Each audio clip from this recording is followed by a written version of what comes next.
দর্শক শুভেচ্ছা নেবেন। আজকে আমরা আবারও অন্তরালের আলাপ অনুষ্ঠান নিয়ে এসেছি। দর্শকের কাছে ভালো লাগবে, সেই ভালো লাগার জায়গা থেকে কথা বলতে এসেছি। আজকেও ঠিক আমরা আমাদের বিষয়, আমরা একটা বিষয় নির্ধারিত বিষয় নিয়ে কথা বলবো না। আমরা সমসাময়িক দু একদিনের মধ্যে ঘটে যাওয়া বিষয়গুলো নিয়েই কথা বলবো। সেই জায়গা থেকে আমাদের বিষয় নির্ধারিত নয়। আমাদের অনুষ্ঠানের নাম অন্তরালের আলাপ। আজকে আমাদের সঙ্গে যুক্ত হয়েছেন মনোজ দাস বলছি। ভারতের প্রথম প্রধানমন্ত্রী জওহরলাল নেহরুর একটি বহুল প্রচারিত উক্তি ছিল, by education I am an Englishman, by views an internationalist, by culture a Muslim and a Hindu only by accident of birth. মানেটা কি? শিক্ষাগত দিক থেকে আমি একজন ইংরেজ, দৃষ্টিভঙ্গির দিক থেকে আন্তর্জাতিকতাবাদী, সংস্কৃতির দিক থেকে আমি একজন মুসলিম, এবং কেবল জন্মসূত্রে দুর্ঘটনাবশত আমি একজন হিন্দু। দেখুন, নেহরু সত্যি এমন উক্তি করেছিলেন কিনা, কিংবা কোনো জায়গায় এমন কথা আদৌ লিখেছিলেন কিনা, এই নিয়ে বহু বছর ধরে ব্যাপক চর্চা হয়েছে।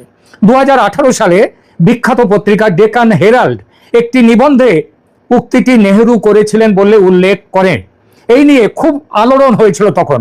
নেহরু গবেষকদের মতে উক্তিটি নেহরুর নয়, এটি করেছিলেন হিন্দু মহাসভার তৎকালীন নেতা ডক্টর নারায়ণ ভাস্কর খারে। 1959 সালে প্রকাশিত এ স্টাডি অফ নেহরু এই নামে একটি সংকলন গ্রন্থে দ্য অ্যাংরি অ্যারিস্টোক্র্যাট এই শিরোনামে একটি প্রবন্ধ তিনি লিখেছিলেন। সেখানেই তিনি প্রথম এই কথাটি উল্লেখ করেন জওহরলাল নেহরুর জবানিতে।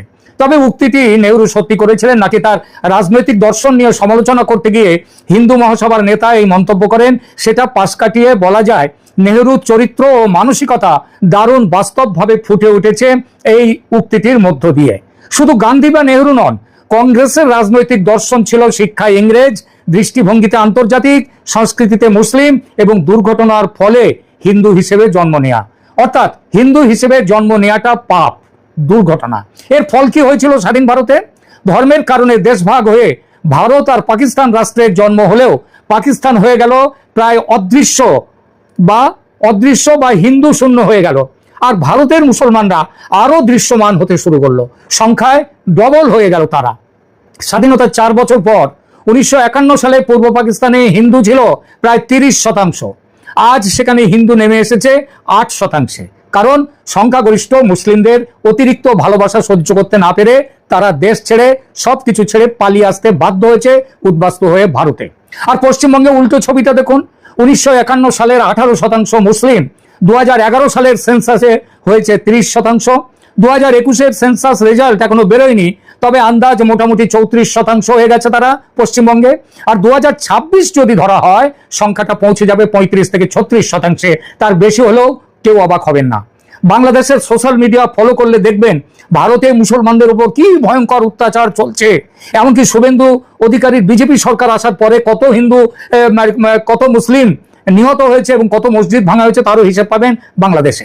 ঠিকই, ভারতে মুসলমানদের উপর এত অত্যাচার যে তাদের সংখ্যা কমছে না, লাফিয়ে বাড়ছে। আর পাকিস্তানে, বাংলাদেশে হিন্দুদের সংখ্যা শূন্যে চলে আসছে, কারণ হিন্দুদের উপর কোনো অত্যাচার নেই সেখানে।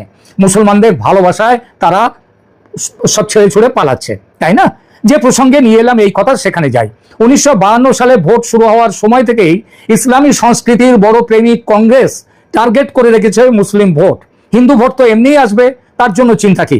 ধরে রাখো মুসলিম ভোট, কারণ মুসলিম লীগ আবার কাটতে পারে মুসলমানদের ভোট। সুতরাং সেই ভোটটা ধরে রাখো, মানে মুসলিম ভোট ব্যাংক তৈরি করো।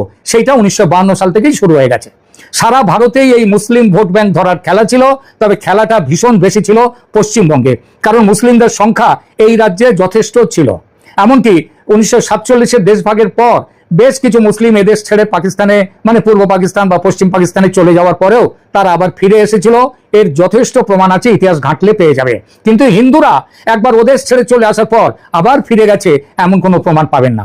পশ্চিমবঙ্গে মুসলিমদের ভোট একচেটিয়া পেয়েছে কংগ্রেস 1977 সাল পর্যন্ত। তারপর এই ভোট গেল কমিউনিস্টদের, বিশেষ করে সিপিএম এর দিকে। কংগ্রেসকে বাদ দিয়ে মুসলিম ভোটের বেশিরভাগ ক্ষেত্রে থাকলো সিপিএম। সেই অবস্থা চললো 2011 পর্যন্ত। তারপর 8-9-এ পঞ্চায়েত ভোট টোটেও কিন্তু মুসলমানরা সেভাবে আসেনি। মনে রাখবেন 2006-এও কিন্তু সিপিএম এই রাজ্যে 235টি আসন পেয়েছিল, তাদের ইতিহাসের সব থেকে বেশি আসন। তারপর মুসলিম ভোট শিফট হয়ে গেল 2011-এ তৃণমূল কংগ্রেসের দিকে। কেন?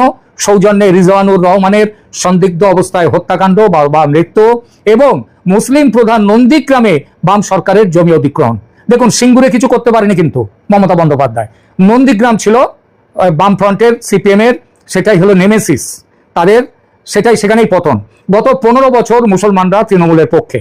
এরপর 26-এর নির্বাচনে ওই যে নিয়ম আছে না, every action has an equal and opposite reaction. Mamata বন্দ্যোপাধ্যায়ের অত্যন্ত মুসলিম প্রেম হিন্দুদেরকে একচেটায় মানে এক কাট্টা করে ফেললো, মেরুকরণ হয়ে গেল, পতন ঘটলো তৃণমূল কংগ্রেসের। এবার 26-এর নির্বাচনে জিতলো বিজেপি মুসলিম ভোট চায় না, কারণ মুসলমানরা বিজেপিকে সমর্থনই দেবে না। এই সুযোগে মুসলিম ভোটকে নিজেদের দিকে টেনে আনার চেষ্টায় একেবারে উঠে পড়ে লাগলো কে? সিপিএম, বামেরা। নির্বাচনের আগে থেকেই মুসলমানদের সুনজরে আসার চেষ্টা করছে সিপিএম। একের পর এক তৃণমূলের পার্টি অফিস দখল করে নিচ্ছে সিপিএম। তবুও দেখা যাচ্ছে তৃণমূলের পুলিশ কিছু বলছে না, তৃণমূল নেতাদের মুখে কোনো কথা নেই। মানে একটা সেটিং হয়ে গিয়েছিল যে তোমরা কিছু হিন্দু ভোট ভাগ করো সিপিএম কমিউনিস্টরা, আর আমি মুসলমান ভোট তো আমার কাছে রয়েছে। এবং দেখা গেল মুসলমান ভোট কিন্তু সেভাবে ভাগ হয়নি। মুসলিম ভোট কিন্তু মমতার দলে 2026-এও আছে, কিন্তু হিন্দু ভোট চলে এসছে ব্যাপকভাবে, বিজেপির দিকে চলে এসছে, সেই জন্য হেরে গেছেন মমতা। সুতরাং সিপিএম ভাবছে এখন এই মুসলিম ভোটকে আবার টেনে নিতে হবে। এর একটা চমৎকার উদাহরণ দেখা গেল গতকাল। রাজ্য সরকার তিলজলায় বেআইনি কারখানা ভাঙতে, যেখানে অগ্নিকাণ্ডে 2 জন আগেই মারা গেছেন এবং একজন গতকাল না আজকেই বোধহয় মারা গেছেন, আর একজন, তো 3 জন মারা গেছেন ইতিমধ্যে, আর একজনও মরণাপন্ন। এবং তারপরে দেখা গেল কি, সেই যে কারখানা, সেই কারখানার কোনো বাড়ি টাড়ি তৈরির কোনো পারমিশন নেই, তার কোনো স্যাংশন কপি নেই, প্ল্যান স্যাংশন নেই, মানে কারখানাটাই পুরো বেআইনি। এই বেআইনি কারখানা ভাঙতে বুলডোজার অ্যাকশন করছিল রাজ্যের বিজেপি সরকার। আবার সেইটা দেখে সিপিএম নেতা বিকাশ ভট্টাচার্য ছুটলেন হাইকোর্টে, স্টে অর্ডার নিলেন হাইকোর্টে গিয়ে। কারণ তিনি ভাবলেন, তারা ভেবেছে এই একটা কিন্তু খুব ভালো সময় পাওয়া গেছে, সুযোগ পাওয়া গেছে মুসলমানদের পাশে দাঁড়াবার। সেবার রিজওয়ানুর মুসলমানদের টেনে নিয়েছিল সিপিএম এর পাল্লা থেকে। এবার এই মুসলমানের বেআইনি কারখানা ভাঙা আটকে দিয়ে সিপিএম ভাবছে আমরা মুসলমানদের কাছে যাব, কাছে পাবো। এবং স্টে অর্ডারের কপি নিয়ে সিপিএম নেতা শতরূপ ঘোষ ছুটলেন বাড়ি ভাঙা থামাতে। অথচ ওয়াকআপ আন্দোলনে হিন্দু বাপ আর ছেলে হরগোবিন্দ দাস আর চন্দন দাসকে বাড়ি থেকে টেনে এনে প্রকাশ্যে খুন করলেও সিপিএম একটা কথা বলেনি। মুসলমানরা রেগে যেতে পারে এই ভয়ে। কিন্তু তিলজলার মুসলিম কারখানার মালিককে বাঁচাতে সিপিএম এর কি উৎসাহ! অর্ডারের কপি হাতে সিপিএম এর তরুণ নেতা শতরূপ ঘোষ যে তীব্র গতিতে হাইকোর্ট থেকে তিলজলায় দৌড়ে এলেন, সেই স্পিড অলিম্পিকে যদি তিনি রাখতে পারেন, সোনার উপনায়ক একটা ব্রোঞ্জ পদক নিশ্চিতভাবেই পাবেন তিনি।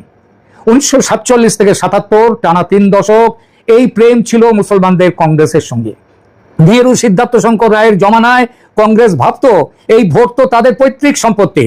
77-এ এলো বাম জমানা, ব্যাস কংগ্রেসে প্রেম ভাঙলো, আর মুসলিমরা তারা করলো কি, নতুন করে ঘর বাঁধলো সিপিএম এর সঙ্গে।